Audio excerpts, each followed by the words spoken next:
السلام علیکم ورحمۃ اللہ وبرکاتہ۔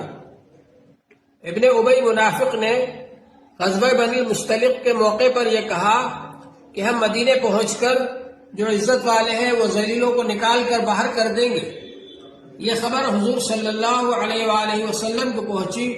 حضور پاک صلی اللہ علیہ وآلہ وسلم پر اللہ جل شانہ نے وحی نازل فرمائی، سورہ منافقون نازل فرمائی۔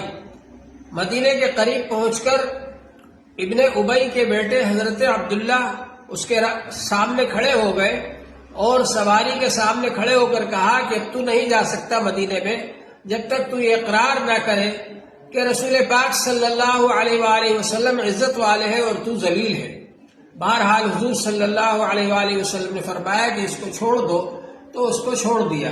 اس سے ہم کو معلوم ہوتا ہے کہ ہم لوگ بھی حضور پاک صلی اللہ علیہ وآلہ وسلم کے ساتھ وفاداری کریں اور آپ سے محبت کا ثبوت دیں، اور چاہے باپ ہو لیکن باپ اور ماں اور اولاد سب سے زیادہ محبت حضور صلی اللہ علیہ وآلہ وسلم کی ہونا چاہیے ایمان والے کے دل میں۔